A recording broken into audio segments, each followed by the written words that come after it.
Vamos a decir nuestra declaración de fe. Levantamos nuestra Biblia con la mano derecha y decimos: esta es mi Biblia, es lámpara a mis pies y lumbrera a mi camino. Escucharla es mi placer, obedecerla es mi deseo.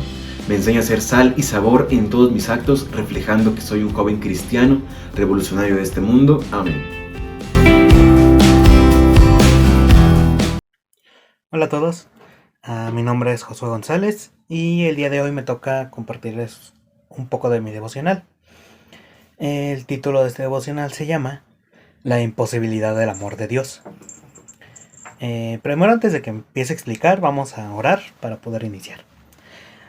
Señor, gracias por permitirme estar el día de hoy aquí para enseñar lo que tú quieras que sea enseñado, para explicar lo que tú quieras que sea explicado. Permíteme que cualquier cosa que quieras comunicar tú, sea yo el medio. En el nombre de tu Hijo, Cristo Jesús. Amén. Ok. Bueno. Empecemos este devocional con un versículo, el cual es Lucas 18:27. Y dice así: y él respondió: lo imposible para los hombres es posible para Dios.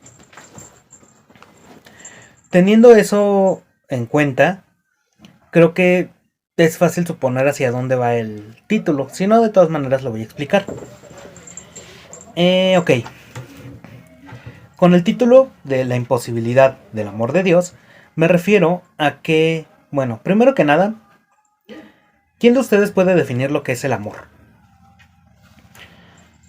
Todos tenemos un concepto de lo que es el amor, ¿no?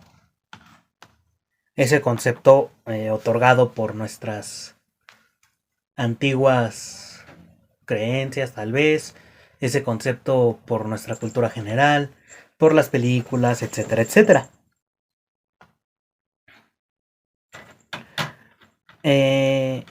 Hace tiempo, a mí en una reunión dentro de la Magna, a mi grupo nos hicieron esa misma pregunta. Nos dividieron en equipos para debatirlo y todo eso, ¿no? Y nos dieron 15 minutos para definirlo. Yo la verdad estaba un poco desconcertado. En mi mente llegó ese texto de Primera de Juan 4:8, que dice: el que no ama no conoce a Dios, porque Dios es amor. Levanté la mano y respondí que para mí se me hacía algo totalmente imposible expresar lo que es el amor en 15 minutos, o entenderlo siquiera, porque la Biblia nos dice que Dios es amor. Y para poder explicar quién es Dios y qué es Dios en 15 minutos, está muy complicado. Precisamente eso es lo que intenta estudiar la teología. El que es Dios es el estudio de Dios. Y básicamente así es como enlazo ese título. Que para nosotros es imposible entender a Dios. Para nosotros es imposible entender el amor de Dios, expresar el amor de Dios.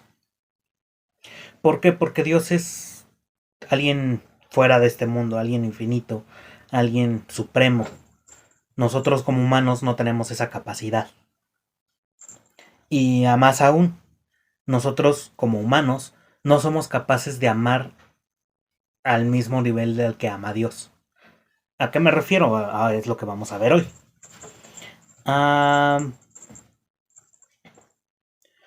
Bueno, teniendo ese concepto, vamos a moverlo un poquito de lado para explicar el otro punto. El ser humano es de lo peor. Nosotros como especie hemos provocado desastres, hemos provocado guerras, masacres, genocidios, aberraciones contra la naturaleza, etcétera, etcétera, etcétera. Pero a pesar de todo eso, Dios nos sigue amando. A pesar de todo eso, Dios es ese que está ahí para nosotros, nos muestra amor, nos muestra misericordia, a pesar de lo malo que hagamos, a pesar de lo que lleguemos a hacer.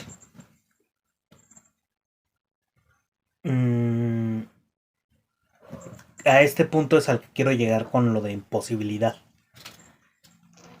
Para nosotros es imposible amar a alguien que haga lo mismo que hacemos nosotros como especie.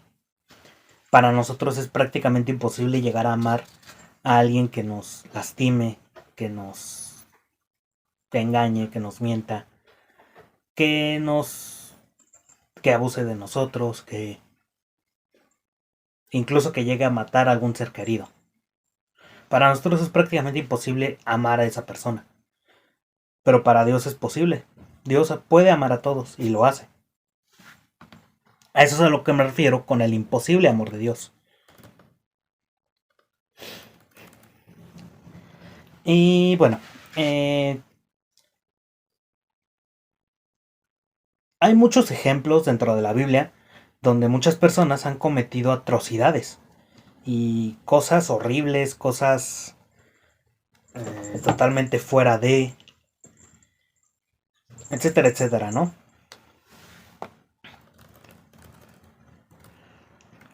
Voy a dar unos cuantos breves ejemplos. En uno me voy a extender un poquito más, pero los demás van a ser un poco breves, ¿no?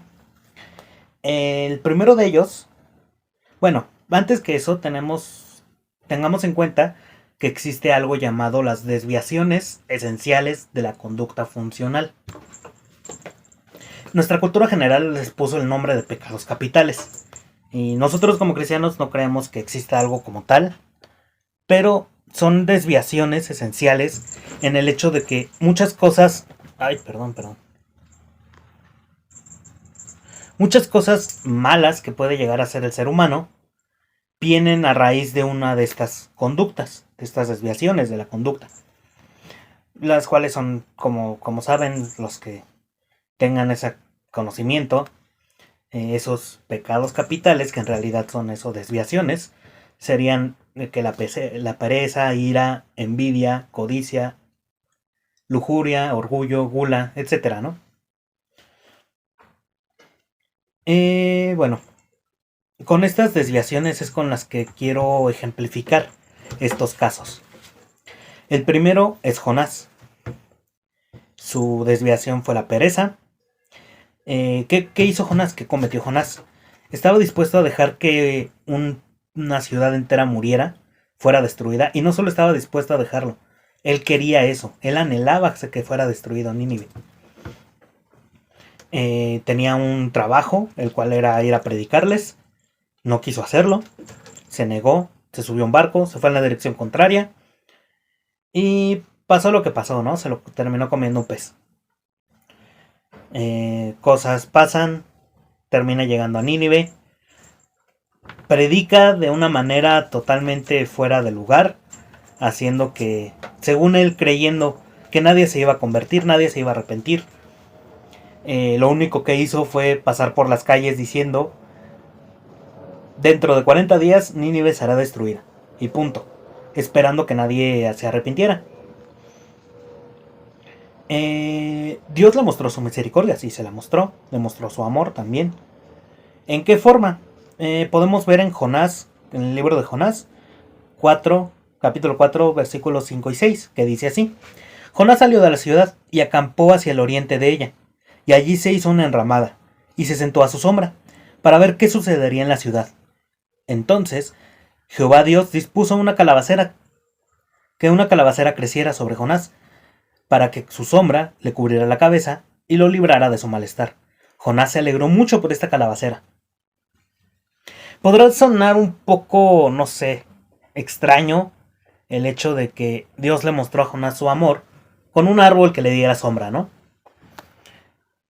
Perdón.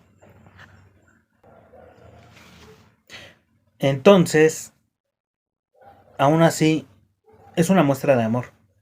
No solo le dio eso, sino antes de eso lo había sacado del estómago de un pez. Lo había protegido en medio de una tormenta. La historia de Jonás se nos corta muy abruptamente. No sabemos qué pasó después. No sabemos si Jonás aprendió su lección o no. Esperamos que sí. Pero ahí está la muestra de amor de Dios.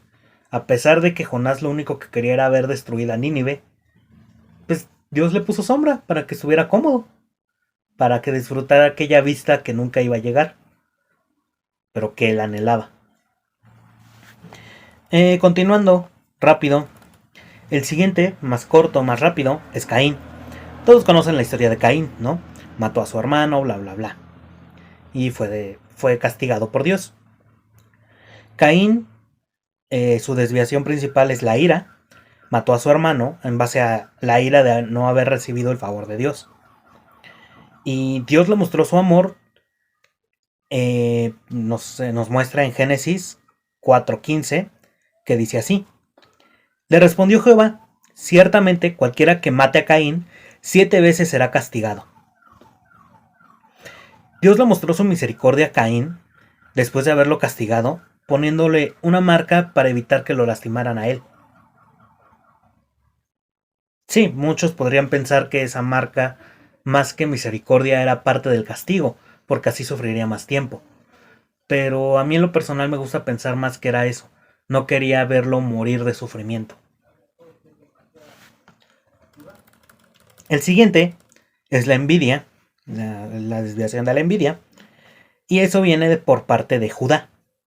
Los hermanos de José en general, pero quiero enfocarme un poco más en Judá. Judá, entre todos los hermanos, conspiraron para matar a su hermano José. Judá, después de que muy posiblemente lo hubieran golpeado y tirado al pozo, Judá les dijo: oigan, ¿y si lo vendemos? Van pasando unos mercaderes, hay que venderlo. ¿Cómo le mostró misericordia a Judá?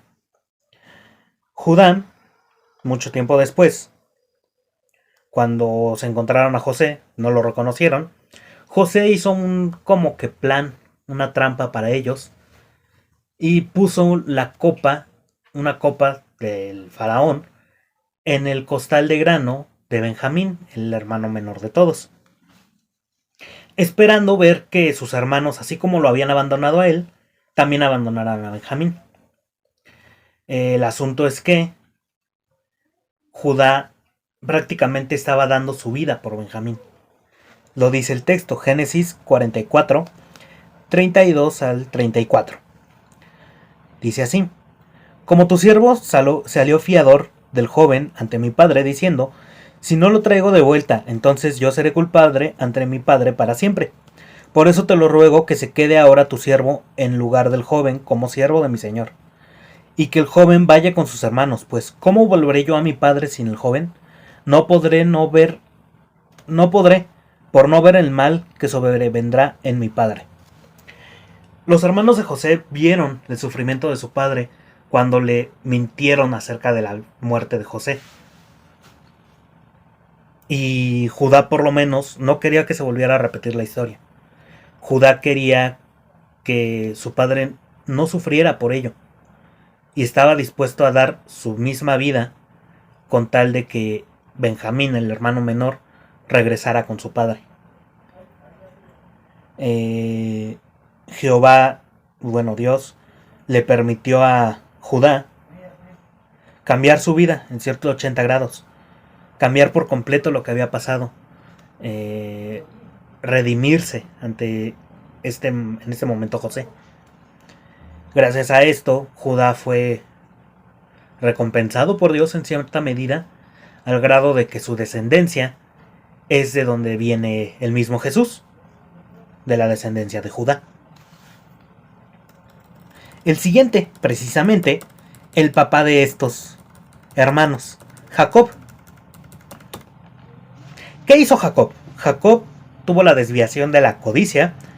Jacob, desde el vientre de su madre, codiciaba la primogenitura, al grado de que cuando nació junto con su hermano Esaú, se agarró del pie de Esaú, con tal de que intentar salir él antes.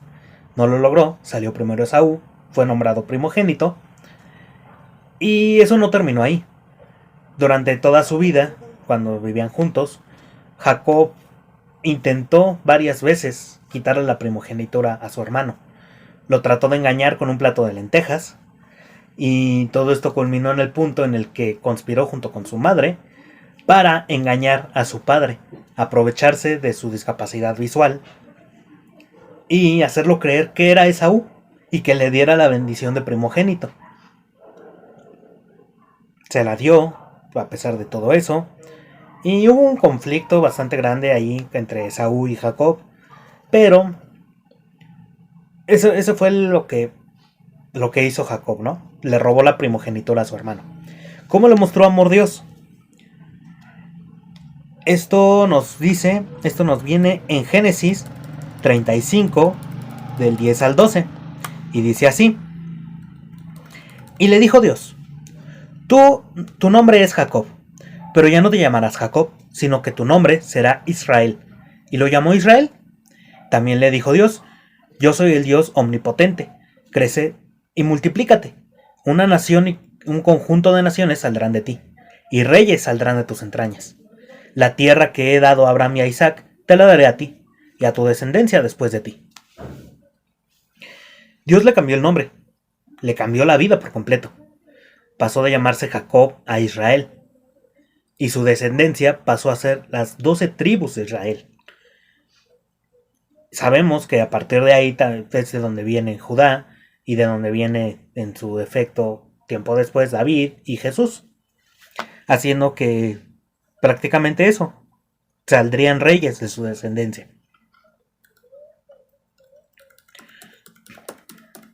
El siguiente, el último, y es en el que me voy a extender un poquito más, precisamente es David. David, a él le atribuí 2 de estas desviaciones, las cuales serían lujuria y orgullo. Conocemos la historia de David, ¿no? David era el niño, el pastorcito que venció al gigante, que a pesar de su tamaño, Dios le ayudó y todo eso, ¿no? Pero si te pones a leer la historia de David, es bastante cuestionable. David, el primer caso, el caso de la lujuria, fue que David, ya siendo rey, se encontró a Betsabé. Betsabé estaba casada, pero a David le gustó, y David era el rey, él podía hacer lo que quisiera, ¿no? Entonces David conspiró para deshacerse del esposo. Este hombre le mostró lealtad a David al grado de permanecer de guardia para su protección, aún después de que David le dijera que regresara a su casa, que podía ir a descansar con su mujer. Él no quiso. Él permaneció de guardia. David entonces decidió deshacerse de él. ¿Cómo lo hizo? Lo puso al frente del ejército en medio de la guerra, sabiendo que prácticamente era una muerte segura. ¿Cómo le mostró amor a Dios después de esto? Pues esto se nos dice en 2 de Samuel 12:24. Primero que nada, Dios envió a un profeta llamado Natán para hacerle entender a David que estaba mal, que lo que estaba haciendo estaba incorrecto. David en cierto momento no lo entendió, siguió haciendo cosas. Betsabé tuvo un hijo y precisamente en el momento de parto, ese hijo murió. David fue cuando entendió todo el mal que había hecho y sufrió demasiado. Pero en el momento en el que el niño murió, David se levantó y continuó adelante. Supo que no era momento de quedarse ahí.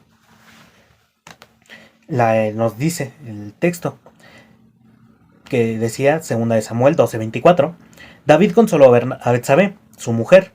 Se llegó a ella y durmió con ella. Ella le dio a luz un hijo y le puso por nombre Salomón. Y Jehová lo amó. El caso del orgullo. En el caso del orgullo de David, mucho tiempo después, David mandó a hacer un censo, un conteo de su población y sus tropas. Esto no lo había mandado Jesús, no lo había mandado Dios, mejor dicho. Dios envió al profeta Gad precisamente a decirle a David que estaba haciendo mal, que Dios no había mandado a hacer eso.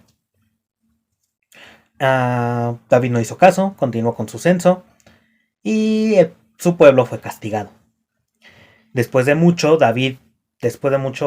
caos, mucho castigo de parte de Dios, Dios le dice a David que haga un altar para perdonarlo, ¿no?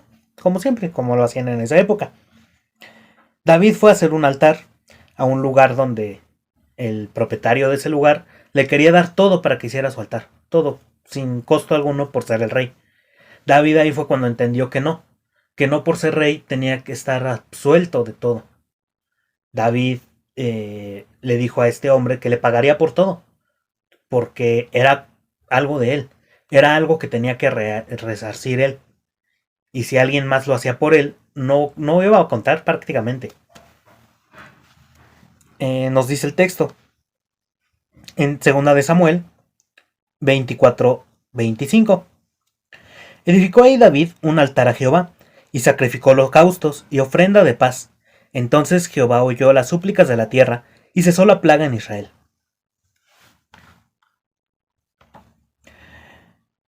Bueno, aquí ya se nos mostraron muchísimas cosas acerca de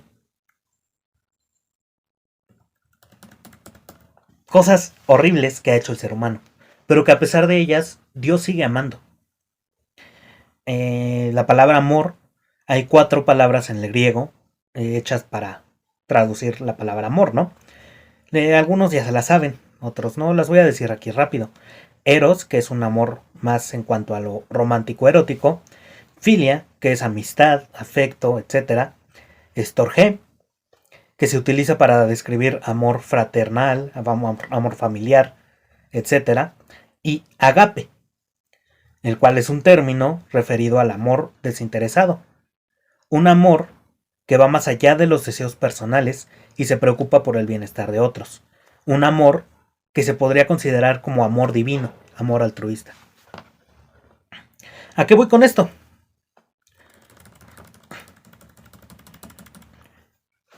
¿Alguno de ustedes alguna vez ha jugado alguna partida, videojuego, algo así, con alguien quien saben que no importa lo que hagan, va a ganar la partida? Sí, que esté en su equipo y que ustedes sepan que es tan bueno en eso que va a ganar. Que no importa lo que se equivoquen ustedes como parte de su equipo. Él lo va a aprovechar y va a ganar sin importar qué. Es un sentimiento extraño, me ha pasado. Y lo que te incita a eso es aprender de esa persona. Es aprender cómo jugó, qué cosas hace distinta a uno mismo, con tal de mejorar, con tal de ser alguien mejor. El día de hoy les tengo un desafío. Tenemos que entender que Dios nos ama. Dios está dispuesto a perdonar nuestros errores y transgresiones y brindarnos una misericordia con la que alcancemos aquello que tiene preparado para nosotros. Dios está dispuesto a seguir amándonos sin importar que esa partida parezca imposible de ganar. Dios la ganará y Dios te ama. Dios nos ama a todos. Sin importar que parezca imposible amarnos, Él nos sigue amando y Él nos demuestra ese amor. Y nos dice, oigan, aprendan de mí, imítenme. Piensen qué hacen distinto a lo que hago yo y traten de compensarlo. Es muy complicado amar a alguien que te ha lastimado.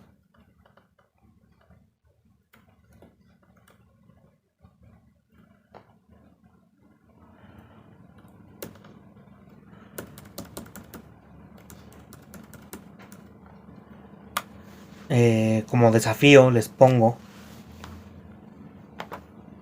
aceptemos el amor imposible de Dios. El amor imposible de Dios para nuestra vida. Y amemos así como Él nos ama. ¿Cómo nos ama? De una manera agape. De una manera desinteresada. De una manera divina. Tratemos de imitar ese tipo de amor. Sé que no vamos a poder porque Él es Dios. Nunca vamos a poder imitar a Dios. Pero podemos intentar. Podemos tratar. Podemos acercarnos a eso. Podemos redimir todos esos errores, esas desviaciones de conducta que a veces tenemos. Podemos intentar silenciarlas por un momento y simplemente amar. Por algo en el listado de los frutos del Espíritu, del fruto del Espíritu, amar es el primero que se menciona, porque es el más importante de todos. Sin él, sin el amor, no viene ninguno de los demás. Para terminar, quisiera decirles: dejémonos amar por Dios, por los demás, y sigamos amando. Con eso yo me despido, oremos para poder terminar esto. Señor, gracias por haberme permitido comunicar lo que querías que fuera comunicado. Te pido que si a alguien le es de beneficio lo que dije el día de hoy, sé tú el que permita que sea utilizado este conocimiento. Muchas gracias nuevamente y cuida a cualquiera que esté escuchando esto. Bendícelos y protégelos. En el nombre de tu Hijo, Cristo Jesús. Amén. Bye. Eso es todo. Bye.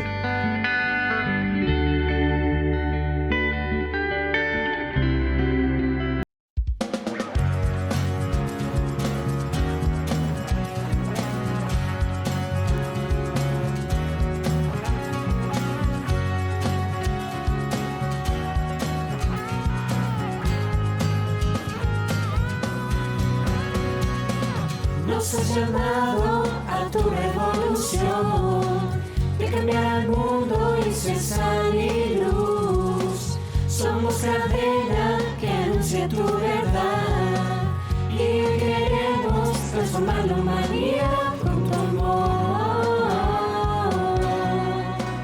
con tu amor. Vamos a darlo todo en la misión. Tu seno, con valentía, voluntad y compasión, anunciaremos tu salvación y nos levantaremos por tu revolución, Jesús. Esto es algo más que una celebración. Es una vivencia que adoptamos hoy. Nos inventamos en el buen lugar. Nos encendemos para brillar en esta revolución. En esta revolución. Vamos a darlo todo en la misión. Que nos entregaste tu Señor. Con valentía, voluntad y compasión, anunciaremos tu salvación y nos levantaremos por tu revolución, Jesús.